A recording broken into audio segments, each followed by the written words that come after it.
So, guys, welcome again. This is us. This is us. Whatever. Chelsea, Arsenal. Chelsea. No. Chelsea. Arsenal. I feel like punching him. However, Really? I will let him be. Maybe Manchester City will help me with that down the line. I think so too. That's going to be the deciding factor. Anyway, it was a tantalizing weekend of football again. Now, going back to what Chelsea did today, am I satisfied? Absolutely not. Looking at what Arsenal did today, is this man satisfied? He is scared that they might bottle it. But however it may be, they are still on top. Chelsea still scrambling, almost going down to the 11th place because Aston Villa won today. Shock. Which brings them closer to them. They're on the same point now because Villa has 34 points and Chelsea has 34 points. The only difference is that Aston Villa has -7 goals difference and Chelsea have -1. Chelsea has -1 goal. That is unheard of in Chelsea's history. You know what? I actually wished that Chelsea would have lost, not because not for the reason that you think. Mostly. Okay, go ahead because my fist is ready now. Go on. I wanted to have more pressure on Potter so he can leave. But now he has won, and now there's the reason to keep him for like maybe 3-4 more games. I don't think that the winning today gives him any extra time. That's what I don't think. Why so? The reason is because the way we played does not it didn't change from anything that has been happening few weeks ago. I mean, before this game, it did not change anything. Now, I am very concerned about Chelsea's approach to the game.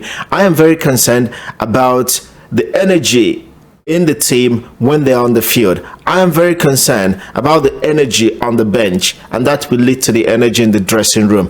I do not think that there is a lot of positive energy in this Chelsea team. Reason is because today, the lineup that I saw, when I saw that lineup earlier today, I was like, what on earth is this lineup? I knew we'll be going with a back three because Azpilicueta has not recovered from the concussion he had following the protocols. Reece is out, and so we are left with playing the three centre backs. How it was different, because I haven't watched the game today. I mean, today different from other games. Today is that, I mean, again, we played Ruben Loftus-Cheek as a wing back, which does not add anything to the team. It does not add anything to the team, him playing as a wing back for Chelsea. And secondly, when we put in crosses, we have small players. We don't have tall, huge center forwards that when you put in area balls that they're going to go for it. No, we don't have that. Why do we continue putting high balls, area balls just for the keeper to do some goalkeeping practice or catching? I don't know. That's a kind of a coping mechanism teams do. I saw Arsenal doing that today as well. It's frustrating. It's just like, hey, nothing is working. Just do that. Just keep doing that. No, but you look at Southampton that I saw today when they beat Leicester. When they cross the ball, they don't have tall centre forwards, huge tall centre forwards. They put the ball on the ground. And that is how you are able to either get an own goal or get a cutback. There was a time, I'm not going to take this away from Sterling today, when he played the cutback for what's he called, this guy, the kid from Atletico Madrid, Joao Felix. When he did that, he hit it very well, but unfortunately it hit the crossbar. That was the only clear-cut chance that I would say we had. Kai Havertz had a one-on-one with the goalkeeper. He blew it. He just blew it. And again, my question is, what is Kai Havertz doing for 90 minutes on the pitch when you have Aubameyang on the field? If you look at our lineup today against Leeds United, look at our lineup. see who we have. We started with Kepa in goal. We started with back three. That's right. Enzo and Mateo Kovacic. Enzo is not giving me enough physically. Is it because he came in mid-season? Maybe. But physically, he's not giving me enough. And I think it's time for us to... I think Graham Potter has not instilled that spirit of competition in the team for the players to fight for their positions. I don't think he has instilled that in the team. Good. Because he himself does not have that personality. And I think how many changes are there since the last game? I don't see Modric playing. Yeah, Modric did not play today. Madueke played, Chaloba, Chukwuemeka, Zakaria, Gallagher. Those were the 4 changes we had today. However, Aubameyang is on the bench and Kai Havertz plays 90 minutes for me. Yeah, I don't What on earth is that? Aubameyang has done more as number 9 versus Kai. I do not see anything that Kai Havertz brings in this team at this point. Personal vendetta against... What vendetta? Is it that has Aubameyang been rude to Potter? Has it been rude to Chelsea? He has not been rude to Chelsea. Yeah. He has not decided, okay, you fired Tuchel that brought me in, so I'm not going to play. No. We were all going after Aubameyang at the first time, at the beginning, that he was not given enough. And now, this man puts his trust in Kai Havertz, and Kai Havertz is not for me. It's my opinion. Other people might have a different opinion. If you have a different opinion, put it down in the comments below, and let's see what we want to find out what your opinion is about Kai Havertz playing 90 minutes for Chelsea without any, for me, there's no contribution that young man does for Chelsea. Our counter-attacks die on him. Our counter-attacks die on Kai Havertz. And when that happens, it's like, why does counter-attack die on this young man? Is it something like that they're trying to accommodate how he plays?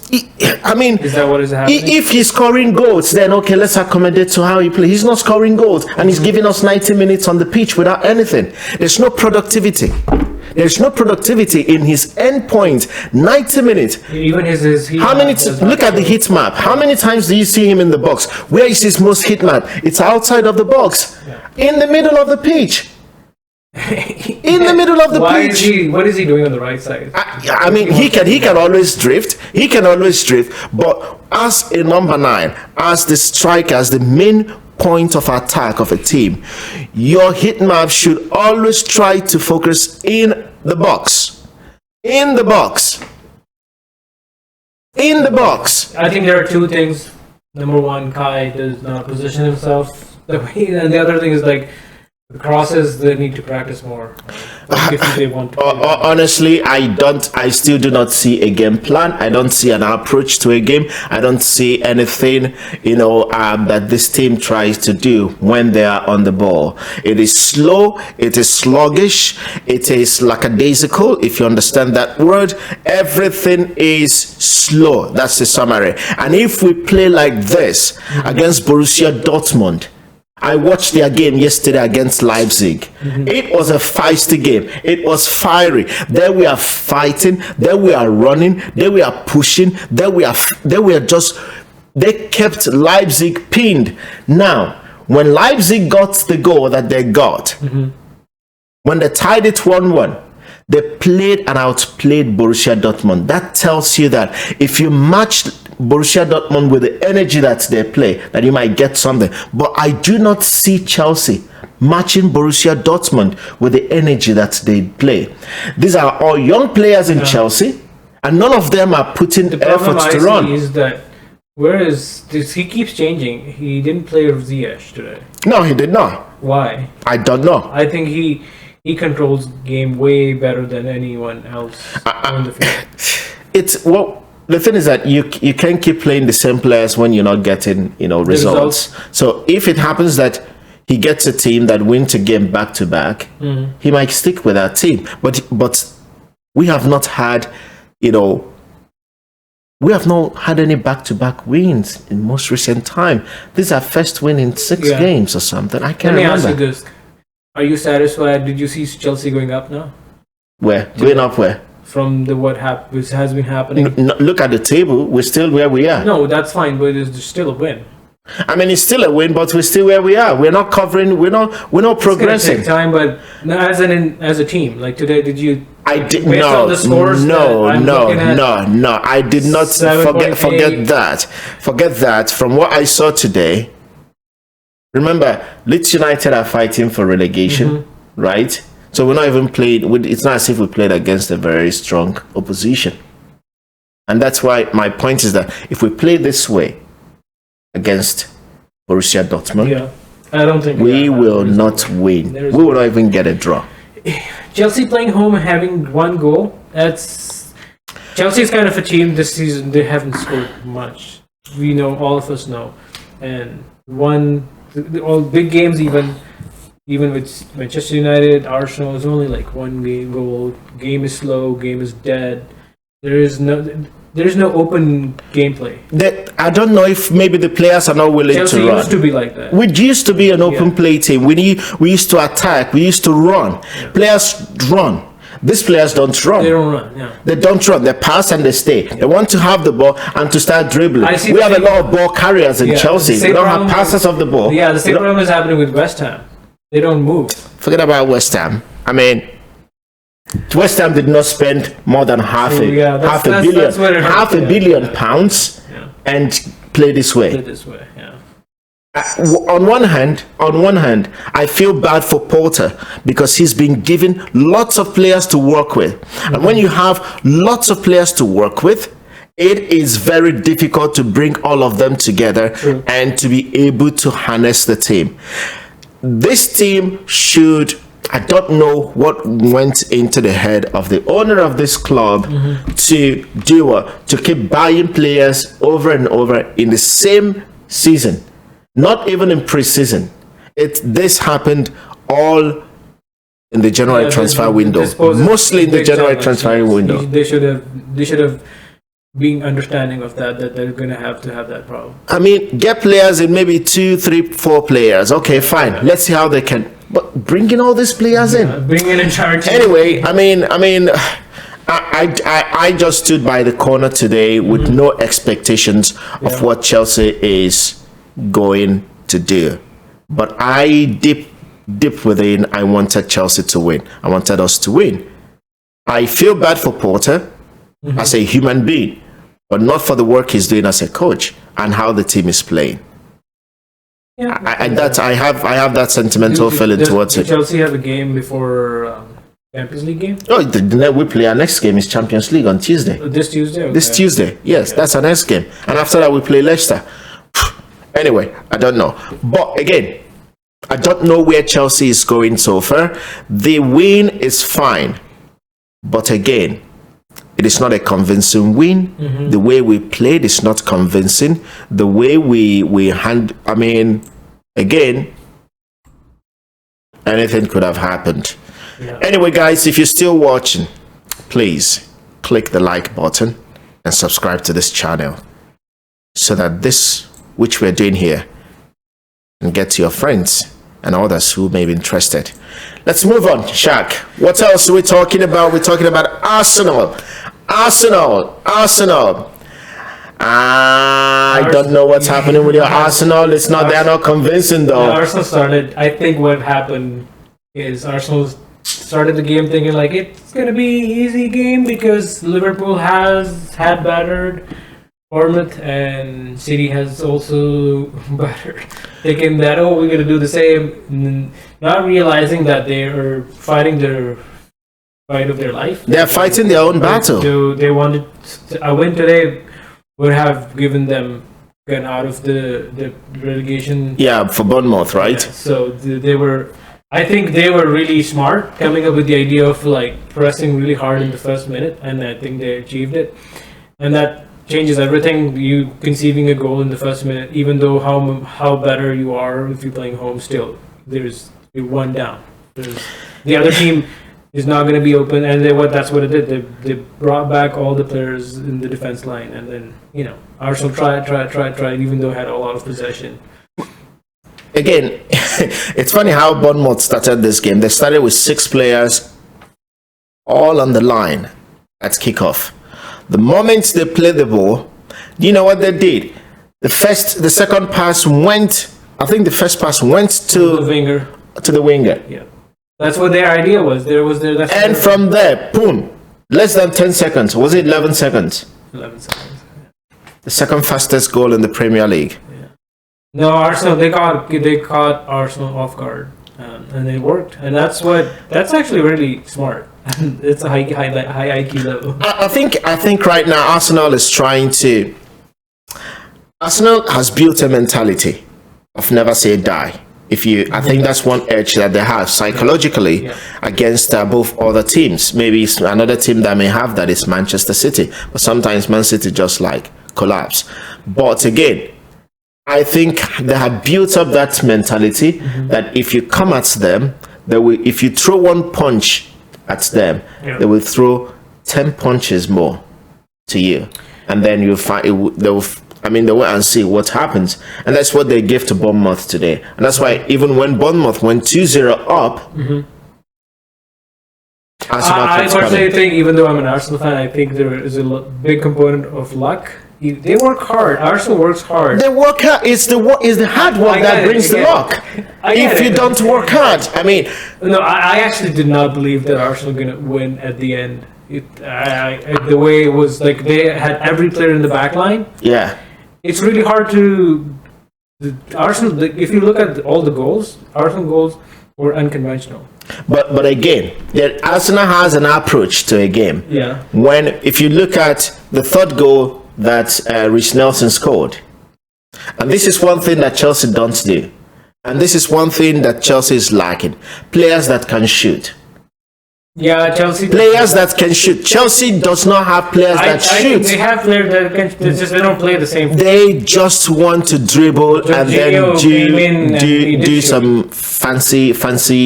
I don't know whatever it is. But back to Arsenal, when that cross came in, almost every Bournemouth player was behind the ball.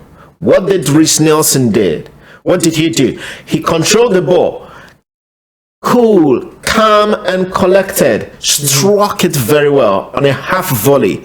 That was the sweetest strike of this weekend's game so far.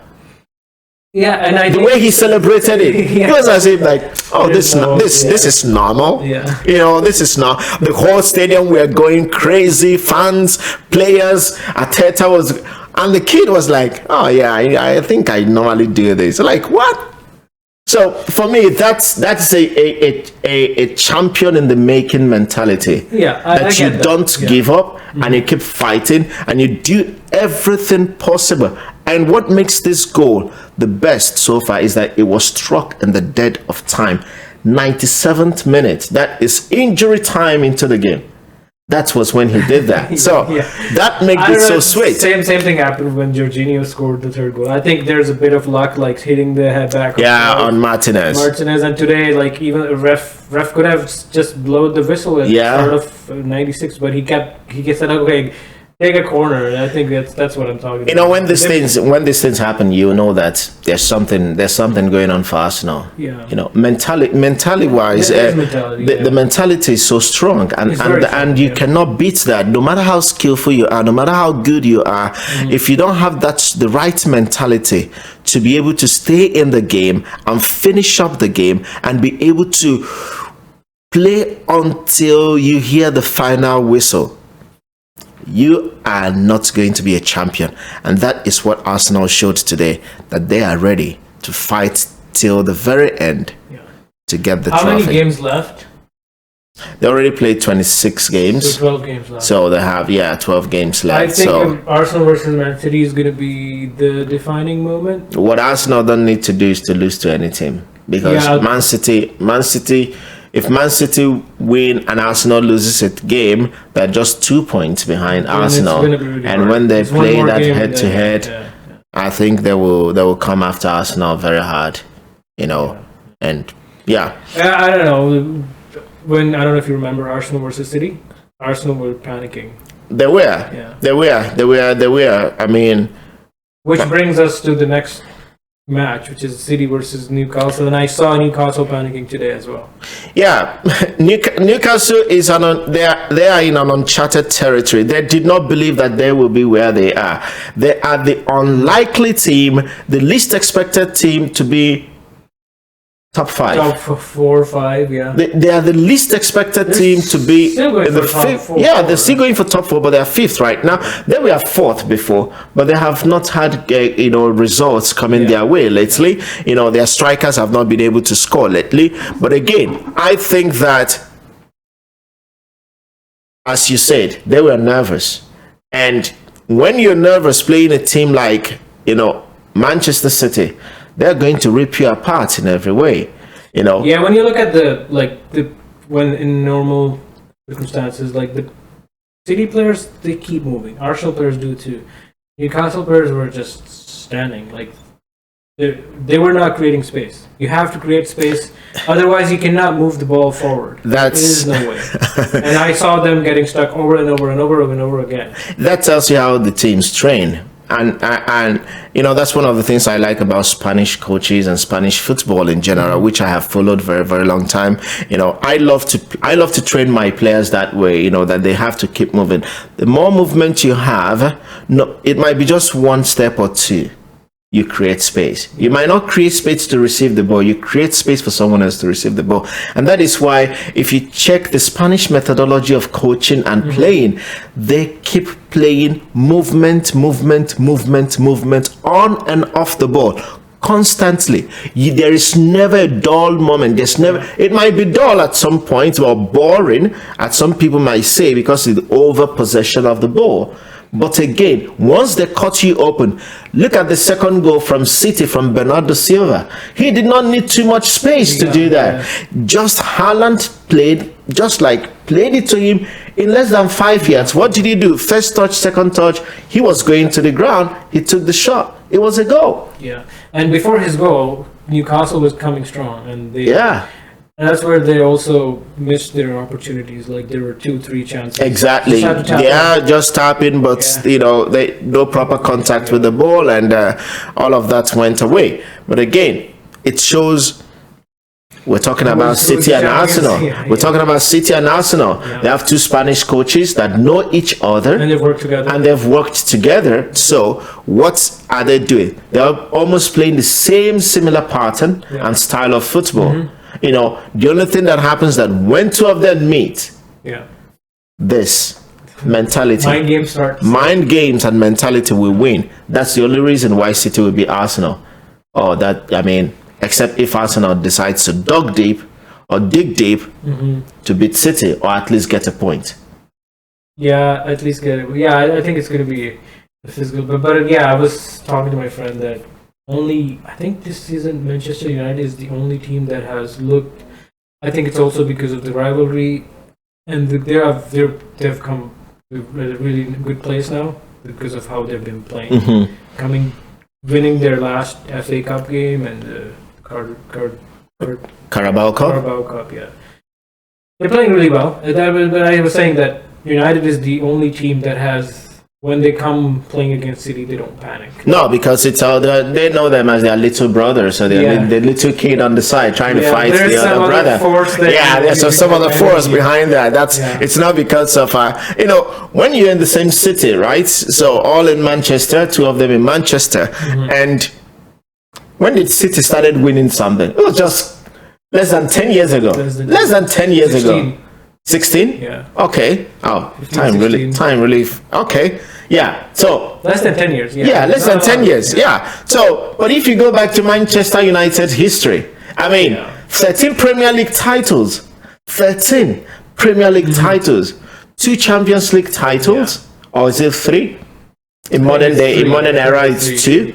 When it's called Champions League, 2. And many FA Cups and many, league cups. What does Man City have?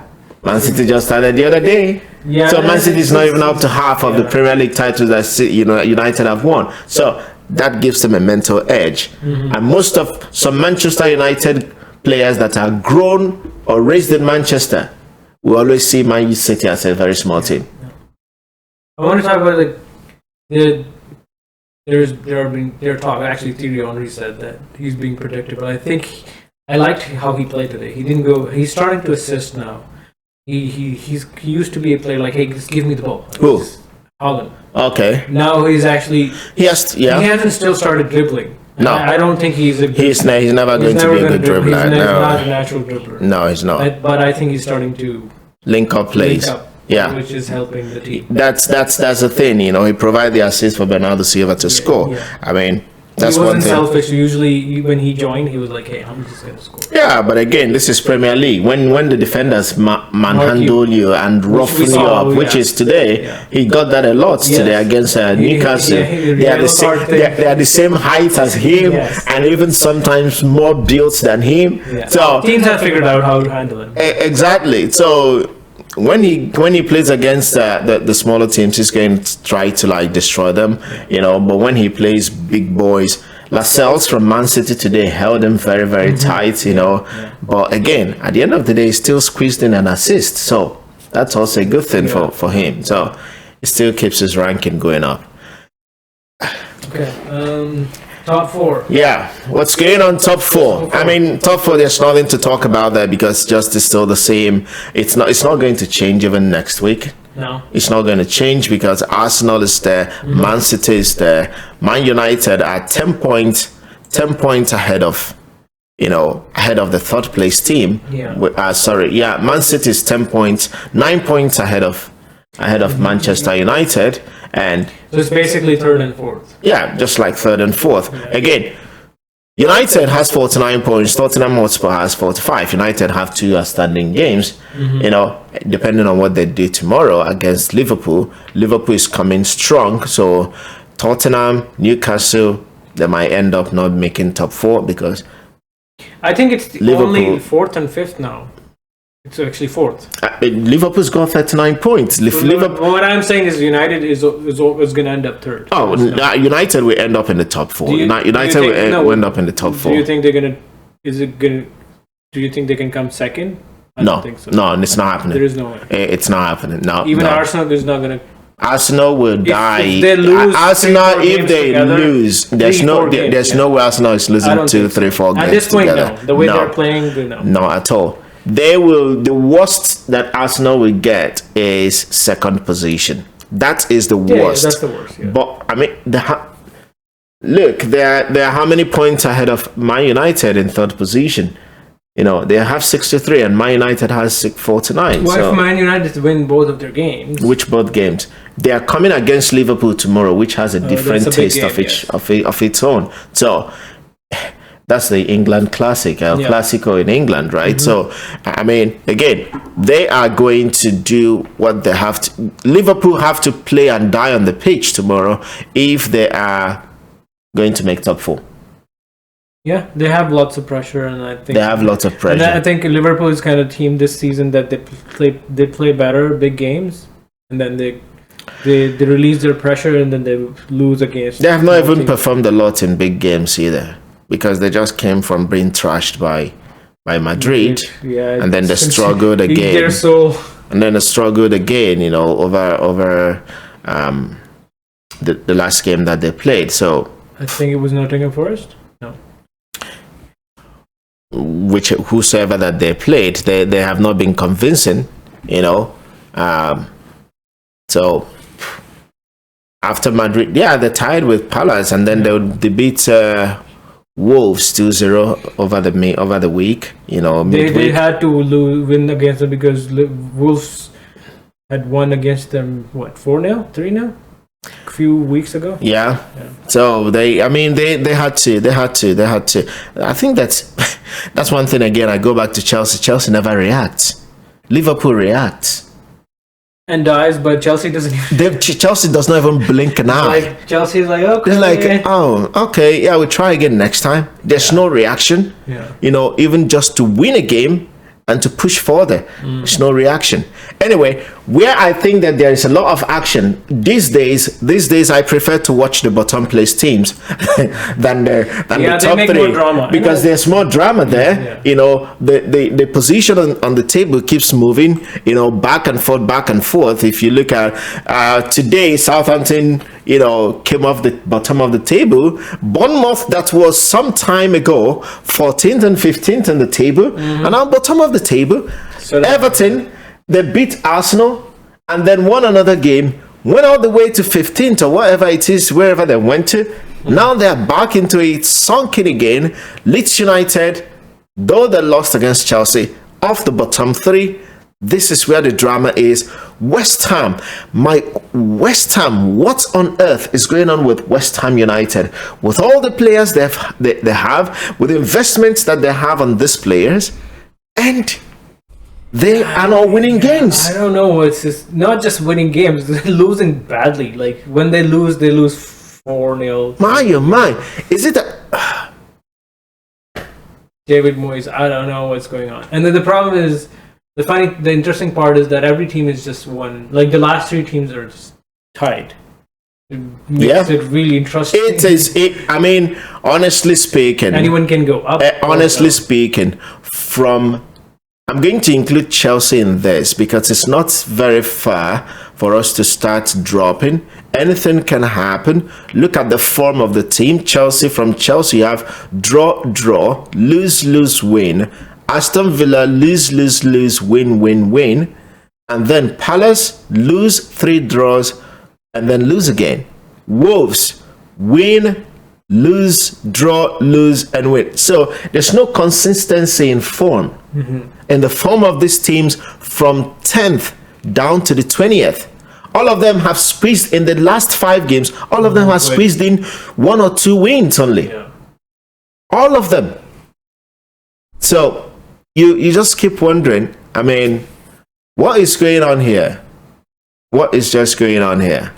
But this year, it's actually a lot more interesting, even on the top and the bottom. It's more interesting in the bottom. I mean, it's only between Arsenal and Manchester City. Man United are not in the position to fight for the league. No, I don't think they are not fighting for the league. They're not title contenders anymore. But I think unless again Arsenal loses, forget 4 games, that thing. It's not going to happen. Yeah, no. At this point, no. It's not going to happen. City's not going to lose games. Arsenal's not going to lose games. I mean, look at the number of. Today, I thought Arsenal was going to lose, but still didn't lose. No, I admire them for the way they came back and again, it is all in here. It is all in. One of the reasons why teams are ahead of the rest, it's the mentality that the team has. And this mentality is transferred and transmitted by the coach. From the manager. Yeah. Comes directly from the coach. If it's not, if you look at your coach and he's looking defeated and everything, you are going to stay down. Anyway, guys, I think that's all we have for you guys today. However, if you're still watching, please click the like button and subscribe. And if you want to go one more step further in helping us bring this news and bring this, podcast to those around you, share it. Thank you very much, and we hope to see you in the next episode. Cheers.